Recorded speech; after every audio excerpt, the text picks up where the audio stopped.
All right, Shabbat Shalom, and welcome to Return the Remnant Ministry. I hope you're having a blessed Sabbath. Today, we're continuing our study in the book of Revelation. We're in chapter 12 today. And what I'm going to do, like always, is read out the Hebrew book of Revelation. And I think also, as I've been doing the past couple weeks, I'm going to read out another translation. This week, I think it's the NSRV. I think it's the Oxford Bible with the New Revised Standard Version. And then when we get done reading that, I'll get into some comments. So let's go ahead and get started. Revelation 12, out of the Hebrew text. And a great sign appeared in the heavens, a woman clothed with the sun, and the moon was under her feet, and on her head was a crown of 12 stars. And she was pregnant and cried out, and she was at the point to give birth, and she had much pain because of the birth. And there was another sign in the heavens, and I saw a dragon, and he had 7 heads and 10 horns, and on his heads were 7 crowns, and his tail took a third of the stars and cast them on the earth. And the dragon stepped before the woman who would give birth in order to devour the child when he was born. Then she gave birth to a son who would lead the peoples with the rod of iron, and the child was brought before Yahweh and his throne. Then the woman went into the wilderness, for there a place was prepared for her by Yahweh to sustain her there 1,260 days. And there was war in the heavens. The messenger Michael with his messengers made war with the dragon. Also his messengers fought with them, but they did not overcome, neither was there a place in the heavens found any more. So the great dragon was cast out, who is called Hazatan, who destroys and seduces the whole world. And he with his messengers were cast onto the earth to dwell there. Then I heard a great voice in the heavens, which said, Now the might of our Elohim and his Mashiach has appeared, for he who was as an adversary against them all the time is cast out. And they overcame him by the blood of the Lamb and by the word of their testimony, and they consider their lives as nothing. And because of this, you must rejoice, O heavens, and all who are in them. But woe to those who dwell on the earth and on the sea. For Hazatan went down to you with great burning anger, and he knows that he has little time. And when the dragon saw that he was cast onto the earth, he pursued after the woman who gave birth. But there was given to the woman 2 wings like a great eagle to go into the wilderness, into the place that Yahweh gave her, to sustain her there a time and 2.5 times away from the dragon. Then the dragon cast waters from his mouth after the woman like a great sea to annihilate her. But the woman had deliverance from the earth, for it opened its mouth and swallowed the waters which the dragon cast after her. Then the dragon was filled with anger because of the woman, and he went to make war with the remaining ones of her seed, who perform the commandments of Yahweh and believe in the testimony of his Mashiach. That ends the reading. A little bit different place this time. Now, the other version, the New Revised Standard Version, and then I'm going to comment on some notes in the Hebrew and then get to some commentary. Chapter 12. A great portent appeared in heaven, a woman clothed with the sun, with the moon under her feet, and on her head a crown of 12 stars. She was pregnant, was crying out in birth pangs, in the agony of giving birth. Then another portent appeared in heaven, a great red dragon, with 7 heads and 10 horns and 7 diadems on his heads. His tail swept down a third of the stars of heaven and threw them on the earth. Then the dragon stood before the woman who was about to bear a child, so that he might devour her child as soon as it was born. And she gave birth to a son, a male child, who is to rule all the nations with a rod of iron. But her child was snatched away and taken to God and to his throne. And the woman fled into the wilderness, where she has a place prepared by God, so that there she can be nourished for 1,260 days. And war broke out in heaven. Michael and his angels fought against the dragon. The dragon and his angels fought back, but they were defeated, and there was no longer any place for them in heaven. The great dragon was thrown down, that ancient serpent, who is called the devil and Satan, the deceiver of the whole world. He was thrown down to the earth, and his angels were thrown down with him. Then I heard a loud voice in heaven proclaiming, Now have come the salvation and the power and the kingdom of our God and the authority of his Messiah. For the accuser of our comrades has been thrown down, who accuses them day and night before our God. But they have conquered him by the blood of the Lamb and by the word of their testimony, for they did not cling to life even in the face of death. Rejoice then, you heavens, and those who dwell in them. But woe to the earth and the sea, for the devil has come down to you with great wrath, because he knows that his time is short. So when the dragon saw that he had been thrown down on the earth, he pursued the woman who had given birth to the male child. But the woman was given the two wings of the great eagle, so that she could fly from the serpent into the wilderness to her place where she is nourished for a time, times, and half a time. Then from his mouth the serpent poured water like a river after the woman to sweep her away with the flood. But the earth came to the help of the woman. It opened its mouth and swallowed the river that the dragon had poured from his mouth. Then the dragon was angry with the woman and went off to make war on the rest of her children, those who keep the commandments of God and hold the testimony of Yeshua. Then the dragon took his stand on the sand of the seashore. And thus ends the reading out of that version.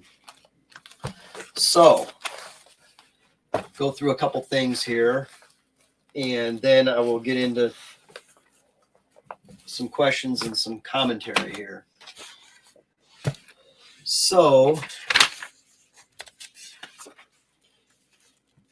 interestingly, in the Hebrew version, in Revelation 12, verse 4, so in order to devour the child in Hebrew is Yaled, can also translate as son, when he was born. Then she gave birth to a son, which is Ben, who would lead or rule the people with a rod of iron. We know we get that from the Tanakh in Psalm 2, verse 9. And to save time, just write that down and take a look at that. To rule the nations with a rod of iron.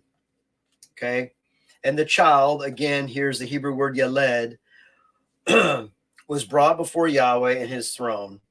Then the woman went into the wilderness, went into Bamidbar. And for those that follow Torah, we know in the book of Numbers is Bamidbar. Just like the children of Israel went into the wilderness, Bamidbar, after they escaped Pharaoh, a prefigure of the antichrist, so too we as believers in Yeshua who keep the commandments of Yah are also going to go into the wilderness. For there was a place prepared for her by Yahweh to sustain her there 1,260 days. And interestingly, this place prepared for her by Yahweh, not to get ahead of myself too much, but the great eagle that took Israel, the woman, we'll talk about that in a minute too, into the wilderness, the great eagle is probably Yeshua that brought us into the wilderness. There was war in the heavens. The messenger Michael with his messengers made war with the dragon. We get that out of Daniel. Let's turn to Daniel. Put my bookmark in here. Daniel chapter 12.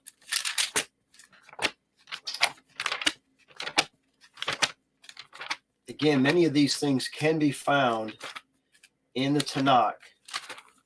Daniel chapter 12. Starting in verse 1. Before I go to that, I'm going to go to the last verse or so of chapter 11. This is the rise of the Antichrist. Says then, verse 45, he, Antichrist, shall pitch his palatial tents between the sea and the beautiful holy mountain, which we're going to talk about later is Jerusalem, the end days, Jerusalem. Yet he shall come to his end with no one to help him. Verse chapter 12, at that time Michael, the great prince, the protector of your people, shall arise. There shall be a time of anguish such as has never occurred since nations first came into existence. Speaking of Bamidbar, speaking of being persecuted and the remnant, the overcomers fleeing to the wilderness. But at that time, your people shall be delivered, everyone who is found written in the book. Many of those who sleep in the dust of the earth shall awake, some to everlasting life and shame, and some to shame with everlasting contempt. Those who are wise shall shine like the brightness of the sky, and those who lead many to righteousness like the stars forever and ever. And then the angel says, but you, Daniel, keep this book sealed to the end. And basically, the angel tells Daniel also, you go your way and rest. This isn't going to pertain to you, but in the last days, you shall rise for your reward at the end of days. Later in chapter 12, there's basically an oath that is given, and the man clothed in linen, which I think is also Yeshua here, with the two others. It's kind of like when the three came to see Abraham after he had separated from Lot. And actually, I'm thinking back in the Torah when the three come to see Abraham to tell him that he will have a son, and then the other two angels go to Sodom and Gomorrah, where Lot was living, to judge that wicked city. And more than likely, that other person there that was talking to Abraham was Yeshua. But here, the man clothed in linen who is upstream raised his right hand, his left hand toward heaven, and he's basically swearing and making an oath. And he says that it would be for a time, 2 times, and half a time. And we just read that in Revelation 12. And I'm going to show you some other places where it's at throughout the book of Revelation, which we know the time, times, and half a time is 3.5 years, aka 42 months, aka 1,260 days. Interestingly, though, in Daniel, it says, when Daniel asks, what is the outcome of these things? What shall be the outcome? And in verse 9, he says, go your way, Daniel, for the words are remain secret and sealed until the time of the end. And we are in the time of the end. Many shall be purified, cleansed, and refined. And as I said before, that is going to be as we go through the judgments, the trumpets. Those that are around for the trumpets are going to be refined and purified. And it says, many shall be purified, cleansed, and refined, but the wicked shall continue to act wickedly. And we know when we get into the bowl judgment, the bowls of wrath, they're already gone. Those people that are suffering the wrath of Yah, it says here, none of the wicked shall understand, but those who are wise shall understand. And I find this interesting, and I'll throw out my opinion here. In verse 11, it says in Daniel 12, from the time that the regular burnt offering is taken away and the abomination that desolates is set up, there shall be 1,290 days. And then you have, happy are those who persevere and attain the 1,335 days. So we have 1,260, 1,290, 1,335. A lot of different numbers here. My takeaway from the 1,290 days is that an altar could already be up and running, and at the height of the Antichrist, it may be shut down for 30 days while the image is being built and set up. And there's the 30 days before the 1,260 is added to it. Don't know. It's just my opinion there. That's kind of where I'm thinking. Don't kill the messenger. Okay, so let's continue back in the Hebrew book here. Just some other notes. In verse, I got to look here because it's a little bit different, the structure of the verses. I guess it would be chapter 12, verse 10, when it says, now the might of our Elohim and his Mashiach has appeared. Literally in the Hebrew, has become visible. Will we be able to see Yeshua at this time? Will the veil be open to see him?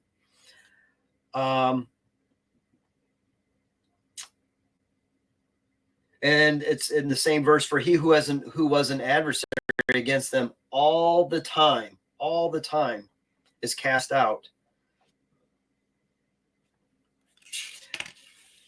Skip down to verse 14. But there was given to the woman 2 wings like a great eagle. So the great eagle, if we have the great dragon, that's Satan. To me, you have a dragon but a great dragon. So something very powerful, something high up on the hierarchy of the evil side, Satan, because we do know the great dragon is equated to as Satan. And we should also look at if there's a great eagle, then the great eagle is another type of creature, and it's either an archangel, someone like Michael, or maybe my opinion is that this is Yeshua or Yah himself, Father himself, because we read in several places. I'm going to go to Exodus 19. And I hope and pray we're not spending a whole lot of time on this, because I'm going to tell you, I could go hours just in Revelation 12, and I want to try and keep it simple. So I want to keep this 40 minutes if I can. Exodus 19, verse 4. This is Yod-Heh-Vav-Heh saying, "You have seen what I did to the Egyptians and how I bore you on eagle's wings and brought you to myself." Just like what we're seeing here. Okay, but there's more. If we go to the Song of Moshe, Deuteronomy 32, which is also, if you look at it, a prefigure of Revelation in the song. Let's see, Deuteronomy 32, Devarim 32, starting in verse 10. He, Yah, sustained him, Jacob, aka Israel, in a desert land, in a howling wilderness waste. He shielded him, cared for him, guarded him as the apple of his eye. As an eagle stirs up its nest and hovers over its young, as it spreads its wings, takes them up, and bears them aloft on its pinions, Yahweh alone guided him. No foreign God was with him. So we have that again. And the last one I'll give, there's several others, but just to drive home the point, Isaiah. Let's go to Isaiah chapter 40. This is one that is very common. Verse 31. But those who wait for Yahweh shall renew their strength. They shall mount up with wings like eagles. They shall run and not be weary. They shall walk and not faint. So several times we see about the wings of a great eagle. This is something where Yahweh, or the Father, or Yeshua, maybe an archangel, is delivering the remnant, the overcomers, into the wilderness, safe from Satan.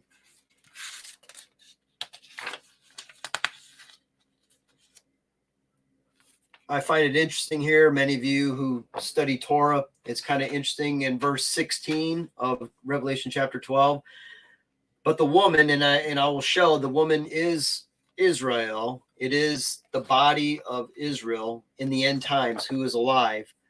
But the woman had deliverance from the earth, for it opened its mouth and swallowed the waters which the dragon cast after her. And isn't it interesting? Just as we had in Exodus and Shemot, how Bnei Israel leaves Egypt, they get to the Sea of Suf, and they cannot defeat Pharaoh, who's an antichrist figure.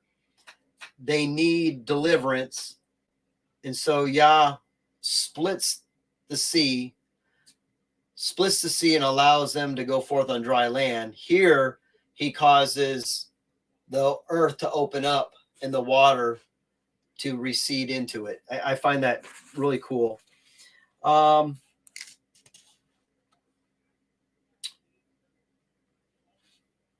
That is it for that. I was looking at something else. Okay, I'm going to leave that alone now for a minute.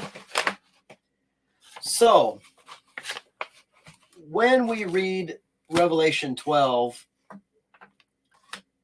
this is one of those chapters that is written in a chiastic form structure.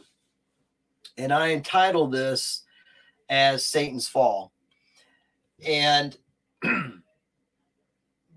instead of going real deep into what a chiastic structure is, the basic structure of it is, if you're reading a group of verses and you have one verse that you're reading, and a little bit later you're finding a thematically connected similar type of verse, more than likely you're in a thematic chiastic structure where that verse relates to another verse. And then if you follow it back, you should come to a central axis point of what Yah wants to really show us. What's the point of these set of verses? For instance, there's a place, I'll go to it real quickly as a little template to get you just a little understanding. Deuteronomy 34, the blessings. Sorry, Deuteronomy 33, the blessings of Israel. We see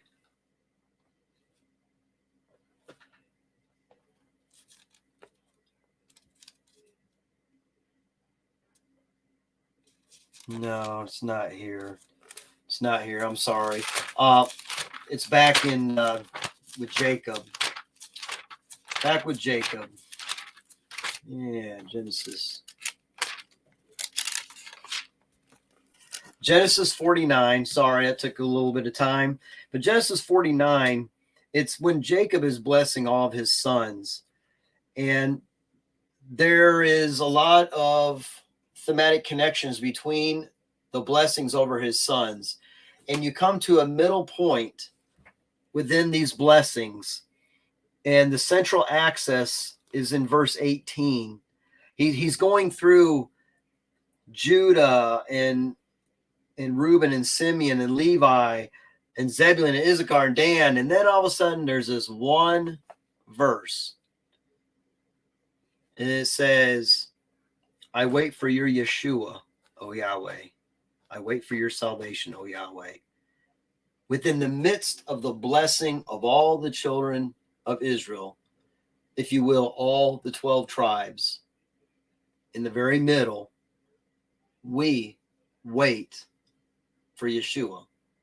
So this is kind of a real quick as far as a chiastic structure where you have verses that are the similar, and then you come to a central axis. So you'll one place I would go is Tony Robinson does a really good job. Just type in Tony Robinson Restoration of Torah, I think, and he will go into that and show you a little bit more detail than what I'm giving you right now. Just for the sake of time, I got to get going on this. So Revelation 12. If we take a look at Revelation 12, we see in verses 1 through 5 that the dragon, who is equated to as Satan, pursues the woman and her child.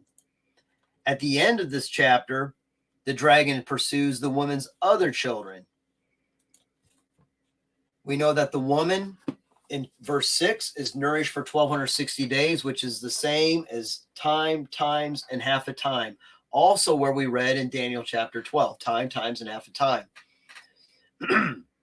Interestingly, not to get off on the rabbi trail here, but we just read last week, how long do the two witnesses prophesy? 1260 days. And we're going to read next week, or when we get to Revelation 13, that the antichrist is also ruling and reigning for 42 months. So couldn't this whole 3 timelines start at the same time, where the woman's going into the wilderness, Israel's going into the wilderness, the antichrist assumes power in Jerusalem, and at the same time he assumes power, the two witnesses are on the scene. All 3 timelines starting at the same time. Could be. I'm not saying for sure. Not being dogmatic. We see in Revelation 12, 7 through 8, Michael overcomes the dragon, the angel Michael. And we see later the saints are overcoming the dragon. So the first part of Revelation 12 is kind of like a threefold deal here. There's war in heaven. But then Satan gets kicked down, and now there's war on earth. So Satan loses his war in heaven. Now he's trying to fight the saints on earth. And to me, what's going on? In between Satan is now cast out of heaven. And for any of you that have looked at my teaching on the gap theory, where I believe that the earth was created on Genesis chapter 1, verse 1, the sons of God were to dwell, and Satan was the rebel and caused a lot of destruction. And I believe that we are on the restored earth that is only 6,000 years old in its restoration. And God has been dealing with Satan for a long, long time. And we know that in 1 John chapter 3, 1 John 3:8, you'll have to look it up, but it said that this is the reason why Yeshua came, was to destroy the works of the devil, to destroy his plans, to destroy what he wants to do. Obviously, he came for salvation, but he also came to destroy the works of Hazatan. So this is what we see in Revelation 12. And interestingly, Revelation 12 is the central axis of the entire book of Revelation. And I'll let you do your homework on that to verify that. So we have this going on. I call this Satan's fall. Now, some people will look at this chiastic structure and say that the central axis of Revelation chapter 12 is now have the salvation and the power and the kingdom of our God and the authority of our Messiah, of his Messiah, that the salvation and the power has now come. And that could very well be true. But this whole thing in Revelation 12 is about the dragon. This is all about Satan, how Satan gets kicked out of heaven. He loses the war in heaven. Now he's trying to win the war on the earth. And the saints are overcoming the dragon, just as Yeshua overcame the dragon. And Satan is finally cast out of heaven. That's my take on it. You chew on that and tell me what you think in the comments below. Let's continue. So as I said before, we got patterns in the Bible. Just not only in Revelation 11, Revelation 12, but we're going to study Revelation 13 soon. And even in Daniel chapter 12, we see the times, and half a time. Okay. We have the 1260 days with Satan's war against the saints that we just read about today. Next time we get together in Revelation 13, this 42 months of the antichrist rule. And then, as I said before, last week when we did Revelation 11, the 12 or 60 days with the two witnesses, all, I believe, on the same timeline. So keep that in the back of your mind as we keep going forward here. So let's go in to Revelation 12 and take a look at a couple things. And I'll talk a little bit about what I've seen and what I've heard and my thoughts on what I think. Several years ago, there was a couple people on YouTube that talked about these signs in the heavens. And I'm not discounting that. There are several signs in the heavens with the stars and the moon and the sun and the planets, or the wandering stars, if you will. And people look at that as, okay, the sun is under a constellation at a certain time, and that could very well be. That could very well be. So I'm not discounting that. I think sometimes they are confirmations for things that are going on. So the man-child, let's talk about that for a minute. The man-child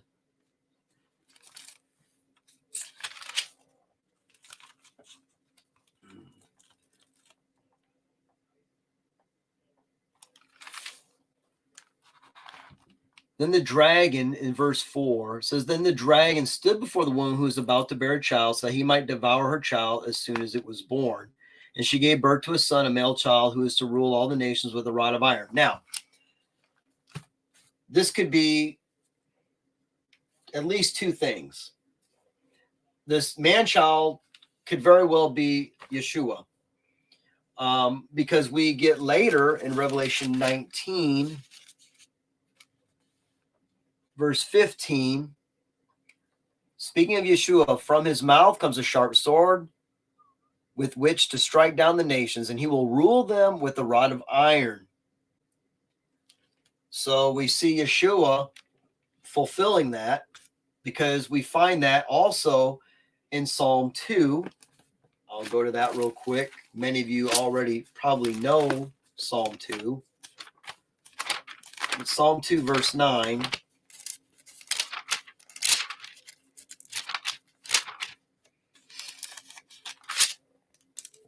I'm going to go back. So the kings of the earth set themselves, and the rulers take counsel together against Yahweh and his Mashiach, or his anointed. And so a little bit later, Yah's in heavens, he laughs at what they're trying to do. Ask of me, and I will make the nations your heritage, and the ends of the earth your possession. You shall break them with a rod of iron and dash them in pieces like a potter's vessel. Speaking of Yeshua. Serve Yahweh with fear, with trembling. Kiss the Son. Sometimes they'll say kiss his feet. Better translations, kiss the Son, or he will be angry, and you will perish in the way, for his wrath is quickly kindled. So we have that. We also have Psalm 110. Let's go to that real quick. These things equating to Yeshua as the man-child.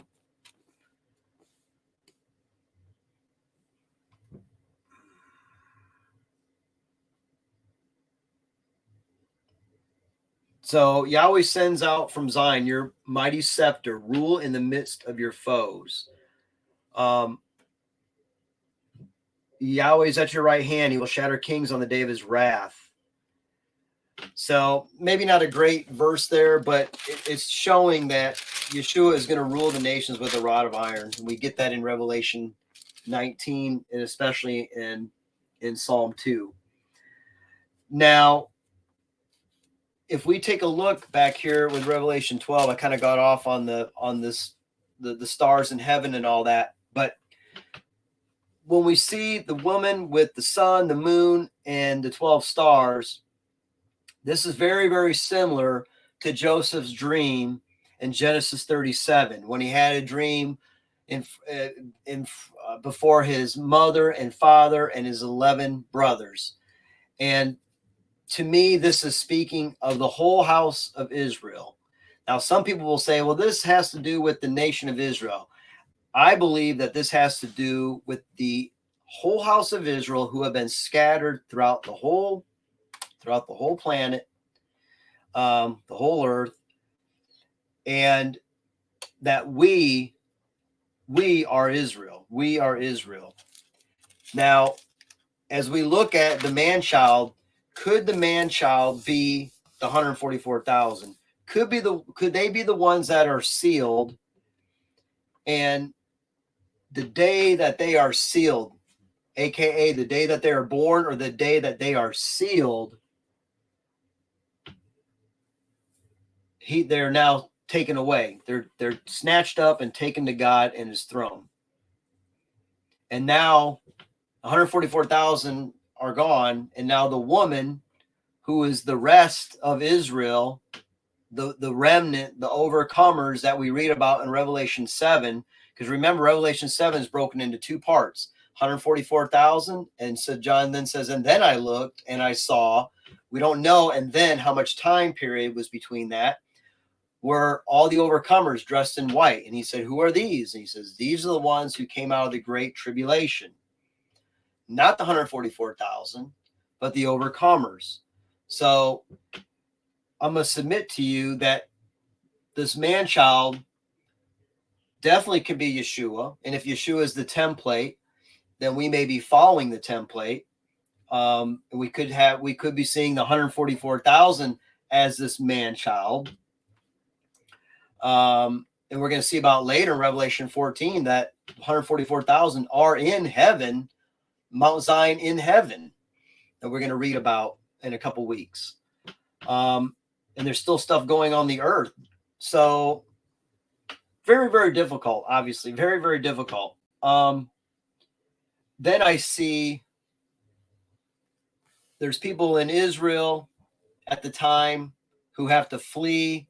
And we know that it says that, again, that the dragon pursued the woman who had given birth to the male child, which again, you could say, well, Israel is who gave birth to Yeshua, right? I mean, Mary was of the house of Israel.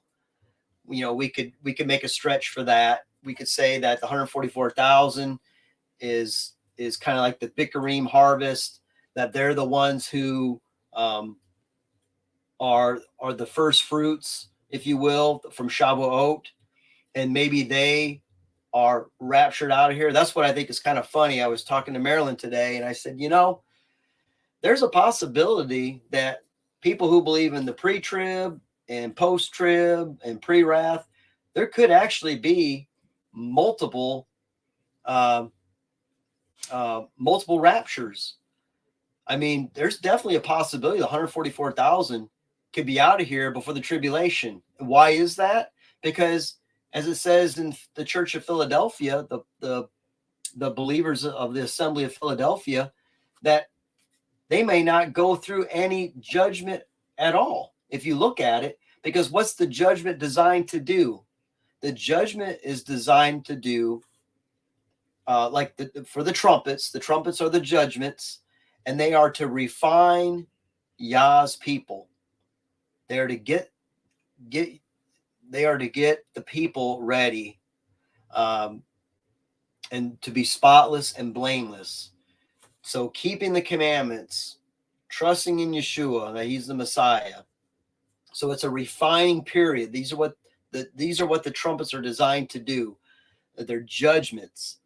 And I believe that the 144,000 will not go through that. I could be wrong. I could be absolutely wrong. This is just Chad's take on it. So let's continue on. And as I said before, I think the woman that we read about in Revelation 12 is the whole house of Israel, all 12 tribes. And yes, that includes Dan. Everyone is there. We don't know what tribe we're from, but our Heavenly Father does. And I'll give you a couple places here. Micah. I've got to go through all the Apocrypha here in this version. Micah chapter 4. 9. Micah 4, 9 through 12.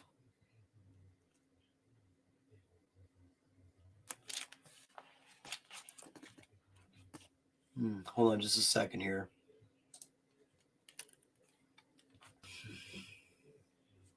Okay, so I want to get back to this. I'm sorry, I had to do some digging. My main chapter and verse I wanted to give about the woman, and the woman being in labor and giving forth a male child. If we go to Isaiah 66, starting in verse 7, it says, before she was in labor, she gave birth. Before her pain came upon her, she delivered a son. Who has heard of such a thing? Who has seen such things? Shall a lamb be born in one day? Shall a nation be delivered in one moment? Yet as soon as Zion was in labor, she delivered her children. Shall I open the womb and not deliver, says Yahweh? Shall I, the one who delivers, shut the womb, says your Elohim? So the woman, again, the woman that's in labor, that's bringing forth a son, is Israel. Now, I'm not saying it is the nation of Israel today, but I'm saying it is the body of believers all scattered around the world. There are some that are in Israel. There's some that are in America, Germany, South Africa, that are spread all throughout the world. That is Israel. Those are those who have the testimony of Yeshua and keep the commandments of Yahweh, the Father.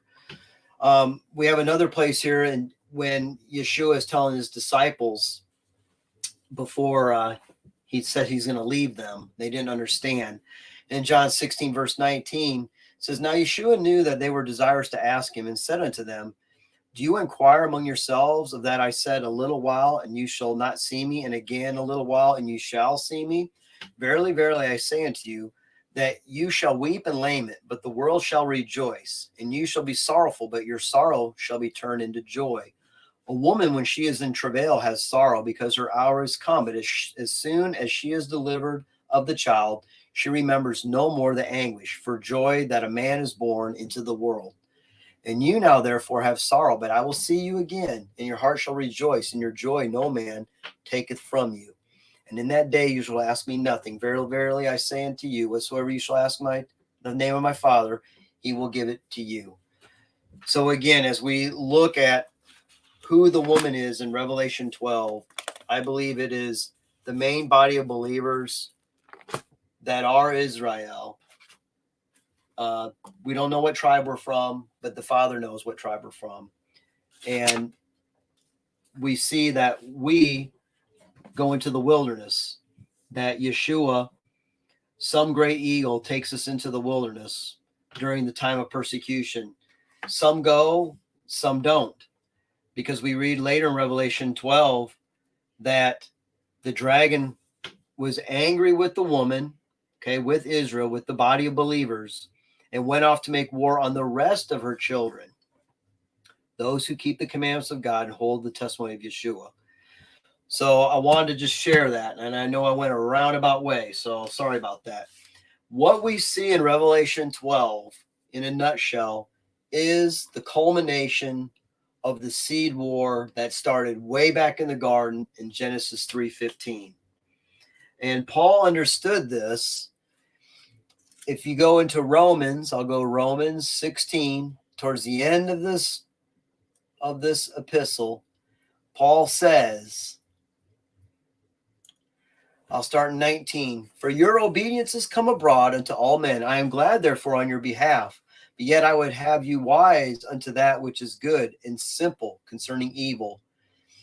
And the Elohim of Shalom shall bruise Satan under your feet shortly. The grace of our Lord Messiah Yeshua be with you. Amen. So not only does Yeshua crush Satan, but we as followers of Yeshua also are going to overcome Satan. So hopefully I did an okay job for you. I know I jumped around a little bit, but Revelation 12 is in a chiastic structure. We will see that again in Revelation 13. And even though I've been doing this chapter to chapter, it's hard to stay on track because this Revelation 12 may not be the third trumpet, but it could be the sixth seal. And I probably talked about that several weeks ago, that Revelation 6, the sixth seal might be Revelation 12. And I'll read it and I'll let you decide. But it says, verse 12 of chapter 6, when he opened the sixth seal, I looked, and there came a great earthquake. The sun became black as sackcloth. The full moon became like blood, and the stars of the sky fell to the earth as the fig tree drops its winter fruit when shaken by a wind. We find out several places in Revelation that the stars are none other than angels. And these angels that are being shaken are rotten angels. They're the bad angels that we read about in Revelation 12. So anyway, I'm going to leave it at that. I hope this was a blessing. I hope you got something out of it. Please put down comments below. Hit like if you like it. Hit subscribe. And I hope and pray that next week or very soon I will get into Revelation 13. And we'll just continue our journey. And, you know, we're just trying to learn and trying to look at other things in different ways. So until we meet again, Shabbat Shalom.